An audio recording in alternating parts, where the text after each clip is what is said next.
ان کے گناہوں کو مجھ سے بہتر کوئی نہیں جانتا۔ خالد کی آنکھوں میں کئی منظر دلکش گردش کر گئے جو بہت تکلیف دہ تھے۔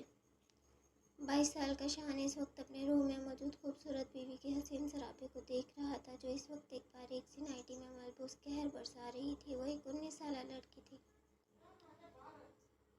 دونوں کا ہفتے پہلے سادگی کے ساتھ نکاح کروایا گیا تھا اور آج رخصتی ہو گئی۔ اب دونوں کے دل ایک دوسرے کی قربت کے لیے مچل رہے تھے۔ شان اپنی شیروانی کی بٹن کھولتا ہوا اس کے قریب آیا۔ بلیک کلر کا یہ جالی دار لباس حسین وجود کے نشیب افراز چھپانے میں ناکامیاب تھا۔ گہرا گلا جس میں سینے کے ابھار باہر آنے کو مچل رہے تھے اور آدھے سے زیادہ باہر آ چکے تھے کیونکہ درمیان میں بس ایک ڈوری کا سہارا تھا۔ اگر یہ کھول دی جاتی تو مکمل حسن کی یہ پیالے چھلک کر باہر آ جائے تھا۔ اسے تھوڑا نیچے تک آتا یہ جالی دار پلو جو چکنی خوبصورت کہ کسی بھی حصے کو چھپانے میں ناکامیاب تھا، بلکہ وہ تو گہرائیوں کا بھی حساب لگانے میں بھرپور کارآمد ثابت ہو رہا تھا۔ اس پردے کی بھی کیا ضرورت تھی؟ اس نے ہاتھ بڑھا کر اریبہ کے درمیان بندھی ڈوری کو کھولنا چاہا۔ وہ 2 قدم پیچھے ہٹ گئی۔ پہلے مجھے منہ دکھائی دو۔ کاندھے تک آتے بالوں کو جھٹکا دے کر اس نے اپنا رخ موڑ لیا اور بس یہیں شان کا صبر جواب دے گیا۔ بھاری پشت کے ابھار جو واقعی ظاہر ہو رہے تھے واضح طور پر۔ اس نے دونوں ابھاروں پر اپنا ہاتھ رکھا۔ کیا چاہیے؟ جان چاہیے تو بولو، حاضر کر دوں۔ دونوں ہاتھ اس کی پشت کو سہلا رہے تھے اور ہونٹوں سے وہ اس کی گردن کو چھو رہا تھا۔ جان نہیں، سونے کے وہ کنگن چاہیے جو مجھے پسند آئے تھے۔ تم نے اگر وہ خرید رکھے ہیں تو اچھی بات ہے، ورنہ آج روزہ رکھ لو۔ وہ اسے خود سے پرے دھکیل کر بیڈ پر جا بیٹھی۔ اگر کنگن دوں تو مجھے کیا ملے گا؟ وہ ایک گھٹنا بیڈ پر رکھ کر اس کے ہونٹوں پر جھکا۔ اریبہ نے اپنے دلکش سراپے کی طرف اشارہ کیا۔ پھر سب کچھ تمہارا؟ وہ معنی خیز انداز میں مسکرائے۔ بہتر ہے۔ ایک جھٹکے میں اٹھ کر وہ سونے کے کنگن الماری سے نکال کر لے آیا۔ سرخ رنگ کی خوبصورت مخملی ڈبیا میں بھاری سونے کے خوبصورت کنگن رکھے تھے، جنہیں دیکھتے ہی اریبہ کی آنکھیں چمک اٹھیں۔ اوہ خدا، یہ تم میرے لیے خرید کر لائے؟ اصلی ہے نا یا پھر ان کی نقل بنوا لی ہے؟ نہیں میری جان، یہ بالکل اصلی ہے، میری طرح۔ فوراً اس نے کنگن اپنی کلائی کی زینت بنا لیے۔ خوبصورت ہیں، اچھے لگ رہے ہیں، مجھے بہت اچھے لگے۔ وہ واقعی خوش ہو گئی۔ اب مجھے میری منہ دکھائی دو۔ شان کی ڈیمانڈ پر وہ مسکرائی۔ کنیز آپ کی خدمت میں حاضر ہے، کر لیں وصول؟ اس کی صرف اجازت دینے کی دیر تھی۔ شان نے اسے اوندا لٹا کر کمر پر بندھی ڈوری کھول دی اور بھاری پشت کو مٹھیوں میں سمانے کی کوشش کی مگر ناکام رہا۔ اریبہ ایک دم سیدھی ہوئی۔ کیا کرنا چاہتے ہو؟ جانتے ہو نا گناہ ملتا ہے۔ وہ کچھ شرمندہ ہوا۔ اریبہ نے آگے بڑھ کر اس کے ہونٹوں کو چھوا اور یہاں سے ان کی رات کا سفر شروع ہو گیا۔ بے لباس ہو کر وہ دونوں ایک دوسرے کے وجود کو لپٹے رہے۔ جذبات وقت کے ساتھ بھڑک اٹھے۔ دونوں کی برداشت جواب دے چکی تھی۔ کمرے میں آہوں اور مدہوش کن آوازیں مسلسل گونج رہی تھیں۔ شان نے آخری مرحلہ طے کرنے کے لیے اس کی کو کھولا۔ اپنی پوزیشن سیٹ کرنے سے پہلے اریبہ کے مزے میں مست وجود کو دیکھا، پھر اپنی آنکھیں بند کی تو اپنی باپ کا چہرہ آنکھوں کے سامنے گھوم گیا۔ آج کی رات مکمل کرو، اپنی بیوی سے ہر رشتہ قائم کرو، چاہے اس کے لیے تمہیں حد درجہ مشقت کرنی پڑے، مگر پورے مہینے تم اپنی بیوی سے جدا نہیں ہوگے۔ یاد رکھنا، اس مہینے تمہیں جو چاہیے ملے گا، مگر مہینے کے آخر میں مجھے جواب مثبت چاہیے، انکار کی گنجائش نہیں۔ اپنی نسل اس کے وجود میں منتقل کرو۔ ایک دن میں بھی یہ کام ہو سکتا ہے، مگر تم مجھے دوبارہ فون ہی تب کرنا جب خوشخبری آ جائے۔ جیسا آپ چاہیں گے ویسا ہی ہوگا ابو، شان نے تابعداری کے ساتھ جواب دیا۔ ان لمحات کو یاد کر کے اس کے وجود میں ایک عجیب سی انرجی آ گئی اور وہ ایک ہی جھٹکے میں اس کے نازک وجود کو چیرتا ہوا روح کی گہرائیوں میں اتر گیا۔ ایسے حملے کے لیے وہ ہرگز تیار نہیں تھی۔ ایک بلند و بانگ چیخ اس کے منہ سے برآمد ہوئی۔ آنکھیں ابل کر باہر آنے کو ہو گئیں۔ کیا کر رہے ہو؟ یہ تم نے کیا کر دیا؟ مجھے تکلیف ہو رہی ہے۔ وہ رونے لگی۔ شان نے غصیلی نظروں سے اس کی طرف دیکھا۔ دل چاہا اس کی چیخ و پکار پر ایک تماچا دے مارے۔ ایسے موقع پر اسے اریبہ کا یوں شور مچانا اچھا نہیں لگا، مگر کچھ سوچ کر اس نے اریبہ کے دونوں ہاتھوں کو اپنے ہاتھوں میں تھام کر بیڈ پر لگایا۔ میری جان، تم تم نے ہی کہا تھا سب کچھ میرا ہے، میں اپنا حق وصول کر رہا ہوں، اب اگر تمہیں تکلیف ہو رہی ہے تو برداشت کرو۔ جیسے کنگن لے کر تم خوش تھی ویسے ہی اس عمل میں بہت خوش ہوں۔ دل تو چاہتا ہے ساری رات تم میں سمایا رہوں۔ وہ اس کے کانوں میں سرگوشیاں کر کے اب اریبہ کے ہونٹوں کو چومنے لگا، ساتھ ہی دھیرے دھیرے اپنا عمل بھی شروع کر دیا۔ اریبہ کو بہت تکلیف ہو رہی تھی مگر شان تو وہ اس وقت بہرا ہو گیا تھا۔ ایک جنون اس کے سر پر سوار ہوتا جا رہا تھا جو ہر گزرتے لمحے وہ اپنے عمل کو تیز کر کے پورا کر رہا تھا۔ اریبہ کی جان نکلنے والی تھی، وہ بری طرح تڑپ رہی تھی، بے جا شدت پر وجود ہچکولے کھا رہا تھا۔ آخرکار قطرہ قطرہ کر کے اس کی روح میں اتر کر وہ پرسکون ہو کر اریبہ کے برابر لیٹ گیا۔ اریبہ ابھی بھی ہانپ رہی تھی۔ شان نے گردن موڑ کر اس کی طرف دیکھا۔ کچھ دیر پانی یا جوس پی کر آرام کر لو، ہم تھوڑی دیر بعد پھر شروع کریں گے، میں تھک گئی ہوں اور ہمت باقی نہیں رہی۔ اریبہ کے جواب کو اس نے سرے سے ہی نظر انداز کر دیا۔ تمہاری مرضی، مگر کچھ دیر بعد اگر کمزوری ہو تو مجھے الزام مت دینا۔ وہ چاہتے رہا اٹھ کر سو گیا، مگر اریبہ کو حیرت ہوئی، پھر خاموش ہو گئی۔ آج ان کی اسپیشل نائٹ تھی، بھلا آج کی رات کوئی مرد بہانے کب سنتا ہے۔ خاموشی سے اٹھ کر اس نے انرجی ڈرنک لیا اور واقعی 3-3.5 گھنٹوں کے بعد شان دوبارہ اس کے وجود کو زیر کرنے میں کوشاں ہو گیا۔ پچھلی سنوائی میں کیس کی کارروائی شروع ہونے سے پہلے ہی خادم بلوچ اپنے دل کو پکڑ کر بیٹھ گیا۔ سب کے مطابق اس کی طبیعت خراب ہو گئی، مگر یہ التمش بلوچ اور عدنان کے سوا چند لوگ ہی جانتے تھے کہ یہ جھوٹ ہے، سب سوچا سمجھا ڈرامہ ہے۔ التمش نے آنکھوں ہی آنکھوں میں انہیں داد دی، بہت اچھا کھیل گئے چاچا جی۔ خادم بلوچ بھی طنزیہ مسکرایا، آنکھوں میں چیلنج واضح تھا۔ تم کل کے بچے ہو اور ہم اس کھیل کے پرانے کھلاڑی، تمہارا یہ کیس ساری زندگی کی خواری بن جائے گا۔